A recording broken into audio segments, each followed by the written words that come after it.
Hello दोस्तों। इस समय बजा हुआ है रात का 9:10 और मैं अभी निकलता हूँ यहाँ से। कोई ठीक 1 घंटे के बाद मेरी ट्रेन है, तो अब आपके लिए मैं अगले ब्लॉग्स बनाऊंगा। कहाँ से बनाऊंगा ये मैं वहीं पहुँच के आपको दिखाऊंगा। पहुँचते हैं, चलते हैं, देखते हैं। क्योंकि आज दिन भर यहाँ बारिश होती रही, अभी बारिश थोड़ी रुकी हुई है, तो देखते हैं कैसा होता है। तो रहिए मेरे साथ और देखते रहिए मेरे ब्लॉग्स। तो दोस्तों बस अब यहाँ से चल रहे हैं गाड़ी से स्टेशन के लिए। इस समय गनीमत है, ऑटो भी है, रिक्शा भी है, ओला उबर सब है, लेकिन आज मुझे जरूरत नहीं पड़ी। जब जरूरत होती है तब मिलती नहीं, और खास तौर से सुबह सुबह बहुत वीराना भी होता है। इस समय आप देख पा रहे हो काफी चहल पहल है, और देहरादून वैसे भी रात को 10, 11, 11:30 तक तो चहल पहल रहती ही है। और बस वरना मैं यहाँ तक पैदल आता था, आधी दूरी पैदल और आधी दूरी ऑटो से या किसी तरह से कवर करता था। आज ऐसा नहीं हुआ। और पिछले लगातार 2 दिनों की बारिश से पूरा शहर कुछ गीला गीला सा हो गया, और पहाड़ों में तो बहुत ज़्यादा बारिश हुई, और देहरादून में लगातार बारिश हुई और एक समान गति से होती रही। ऐसा बहुत ही दिनों के बाद, कई सालों के बाद ऐसा मैं देख रहा हूँ। खैर चलिए पहुँच गए। ये सामने आपको मसूरी स्टैंड दिखाई देता है, और इसके बाद रेलवे स्टेशन। तो रेलवे स्टेशन में आप देखेंगे तो कुछ कैंप्स लगे हुए हैं, आपको टेंट दिखाई दे रहे हैं, और बाईं तरफ ऑटो स्टैंड, और ऊपर की तरफ तिरंगा, और कंस्ट्रक्शन हो ही रहा है। बाएं हाथ पर एक होटल भी बनाया जा रहा है, शायद 3 स्टार या 4 स्टार होटल भी बनाया जा रहा है। और ये टैक्सी स्टैंड दाहिनी तरफ बिल्कुल ऐसा लगता है जैसे बंद है। यहाँ आपको लगेगा ही नहीं कि इसमें ट्रेन से आती है, लेकिन कुछ ट्रेन स्टार्ट हो गई और आपको यहाँ से पैदल ही जाना पड़ता है। पहले गाड़ियाँ आती थी और स्टेशन के बिल्कुल अंदर तक पहुँच जाती थी, मगर वैसा नहीं, अब ऐसा नहीं। बाईं तरफ रिजर्वेशन काउंटर, हालांकि आजकल रिजर्वेशन काउंटर पर लोग करवाते नहीं, पता नहीं। ये एस्केलेटर या स्वचालित सीढ़ियाँ यहाँ भी लगा दी गई। और इसके अलावा आप देखेंगे तो बिल्कुल नवीनीकरण के साथ ये होटल जिसकी मैं बात कर रहा था, और डिजिटल बोर्ड, तो काफ़ी चेंजेस हो रहे हैं, अगले कुछ महीनों तक होते ही रहेंगे। लखनऊ वाली किस नंबर पे भैया? लखनऊ वाली सामने।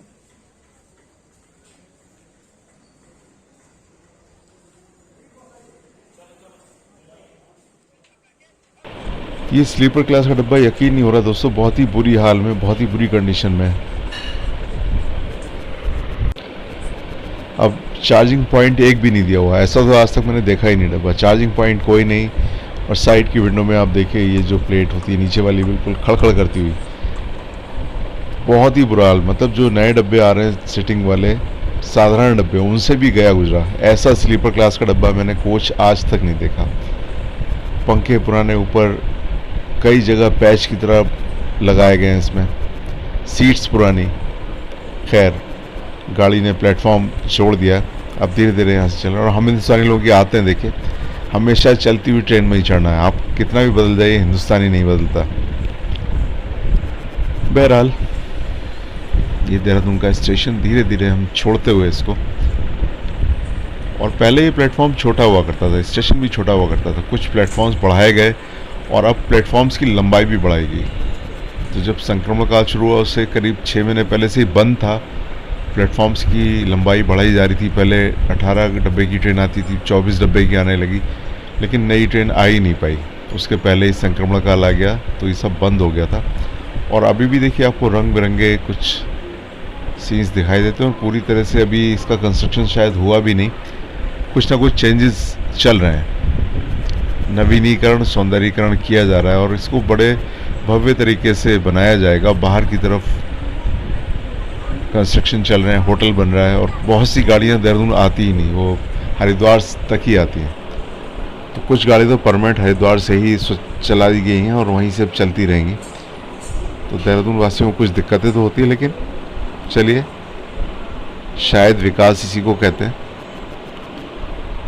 गाड़ी की गति धीरे धीरे बढ़ती हुई, और सामने दूसरी ट्रेन का अनाउंसमेंट होता हुआ। रात के समय यहाँ से 3-4 गाड़ियाँ जाती हैं, तो उन्हीं में से एक गाड़ी ये भी। और अजीब सी बात ये, सारी गाड़ियाँ वही पुरानी, मगर उनको स्पेशल नाम से चला दिया गया। हालांकि कंडीशन कुछ गाड़ियों की बेहतर हुई, अभी कुछ गाड़ियों की बहुत ही ख़राब हुई। जैसे कि मैंने अभी आपको दिखाया, जिस डब्बे में मैं बैठा हूँ वहाँ तो बहुत ही बुरा हाल है। फिर भी, और प्लेटफॉर्म की लंबाई से आपको अंदाज़ा हो रहा होगा।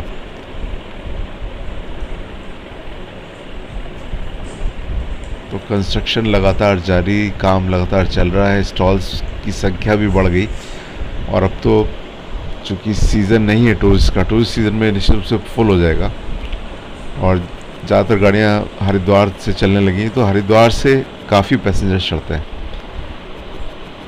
देहरादून से तो ज़्यादातर गाड़ियाँ खाली ही चलती हैं। स्लिप ऑफ टंग कई बार ऐसा होता है, गाड़ी की गति बढ़ती हुई और गाड़ी प्लेटफॉर्म छोड़ती हुई। तो दोस्तों, अब मैं, जैसा कि आपकी बात मान के मैंने ब्लॉगिंग स्टार्ट कर दी, तो मेरी कोशिश है सारे ब्लॉग्स, अधिक से अधिक ब्लॉग्स आपको दिखाऊं और अधिक से अधिक शहरों के दिखाऊं। जहां भी जाऊं वहां कुछ खास है तो वो भी आपको दिखा दूं, और अपनी यात्रा के वृत्तांत तो आपको दिखाई दूं। तो ये देहरादून की हाइट, और आंग्ल भाषा में भी लिखा हुआ और उर्दू में भी लिखा हुआ। तो ये जो हाइट दी रहती है, इसकी भी बहुत इंपॉर्टेंस होती है। इस हाइट से अंदाज़ा लगाता है ड्राइवर की कैसी स्पीड रखनी है। वो तो टेक्निकल बात हुई। तो वो गाड़ी अपनी बारी का वेट करते हुए और हम लोग यहाँ से धीरे धीरे आगे बढ़ते हुए। तो बस रहिए मेरे साथ और देखते रहिए वीडियो। इसके बाद तो बस सोना ही होगा, रात का वक्त हो गया है। तो शायद सभी जगह बारिश हुई है, तो 2 दिनों से लगातार बारिश, और बारिश का असर आप देख रहे हैं। जितने भी खेत हैं उसमें फसल भी शायद बेकार हो गई, खेतों में पानी भरा हुआ। तो इन सब का असर निश्चित रूप से किसानों के ऊपर, उनकी इनकम के ऊपर भी पड़ता है। लेकिन नेचर से आप कुछ शिकायत भी नहीं कर सकते, आपका बस नेचर के ऊपर नहीं चलता है। तो लखनऊ स्टेशन में इस एस्केलेटर के ऊपर मेरे से आगे एक महिला चल रही थी, जो कि वजन के वजह से 2-4 बैग थे, इसकी वजह से वो गिर गई थी। तो मैंने हाथ देके उनको उठाया और मैं भी अब एस्केलेटर से ऊपर जाता हुआ।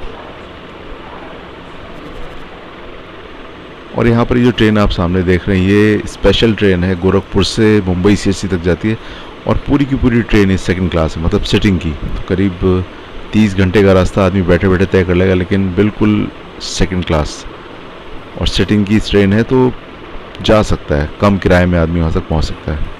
फ़िलहाल मैं अपनी ट्रेन का इंतज़ार करता हुआ कि जितनी जल्दी ट्रेन आए तो मैं भी अपनी ट्रेन में सवार हूँ और यहाँ से आगे यात्रा पूरी की जाए।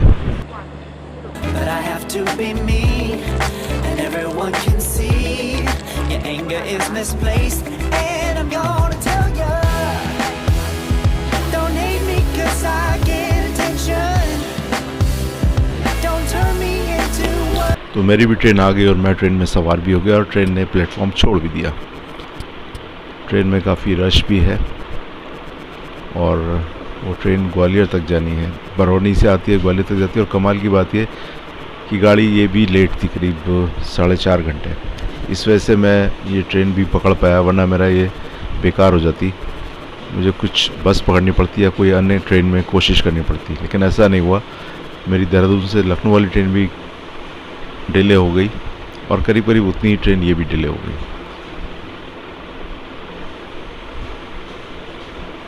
और अब यहाँ से भी आगे बढ़ते और लखनऊ जंक्शन भी छूटता हुआ पीछे।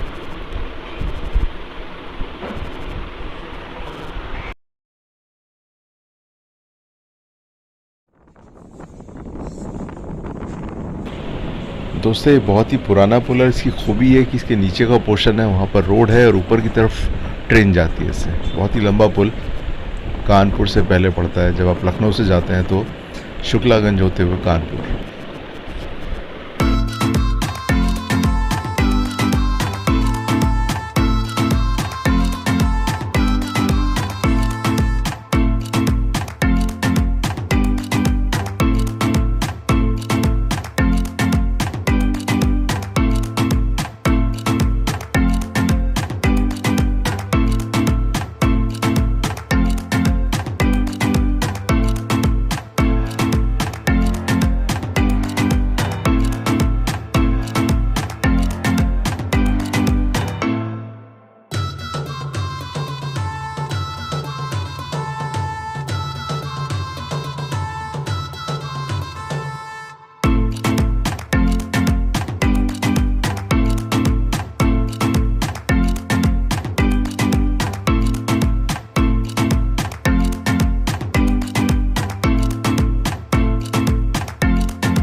फाइनली अपनी मंजिल तक पहुंच गए हम लोग और ये हमारा आखिरी स्टेशन आ गया जहां तक कि आना था।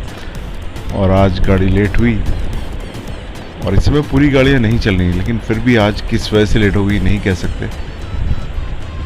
और ये कानपुर का प्लेटफॉर्म, बहुत ही पुराना शहर, भारत का एक औद्योगिक शहर हुआ करता था। तो आज अगले कुछ ब्लॉग यहाँ से रहेंगे मेरे। कोशिश करूँगा आपको कुछ अलग अलग चीज़ें दिखाने की। इस समय तो ज़्यादा रश नहीं होती प्लेटफॉर्म्स पे और हर जगह जहाँ भी देखिए पूरे हिंदुस्तान में कंस्ट्रक्शन चल रहे हैं, कुछ ना कुछ काम चल ही रहा है। प्लेटफॉर्म्स लंबे किए जा रहे हैं या उनका नवीनीकरण हो रहा है या कुछ एडवांसमेंट हो रहा है, कुछ नया किया जा रहा है। तो धीरे धीरे हमारी गाड़ी कानपुर सेंट्रल रेलवे स्टेशन पे पहुंच गई। हर तरफ सामान बिखरा हुआ और कुछ स्टॉल्स भी दिखाई। तो ये कानपुर सेंट्रल का बोर्ड भी दिखाई दे गया। तो बस आगे की वीडियो यहाँ से। तो जैसा कि आप लोग देख रहे हैं इस समय यहाँ कंस्ट्रक्शन चल रहा है और चारों तरफ मशीनें लगी हुई हैं और खुदाई हो रखी है, गड्ढे खुदे हुए हैं और काम चल रहा है। तो अगले कुछ महीनों तक शायद ऐसा ही चलता रहेगा और कंस्ट्रक्शन का काम चलेगा। इसी बीच कुछ गाड़ियाँ आ रही हैं, कुछ नहीं आ रही, गाड़ियाँ पूरी नहीं चल रही और आज पहली बार गाड़ी लेट हुई।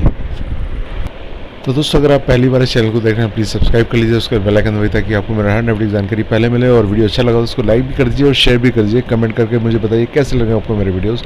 तो कानपुर की यात्रा यहाँ से शुरू होती है, अगले कुछ ब्लॉग कानपुर से। तो बस घर में स्वस्थ रहें, मस्त रहें, व्यस्त रहें, यंग दिखें और देखते रहें मेरे वीडियोज़। तब तक अपने घर में रहिए और अगले वीडियो तक हैव अ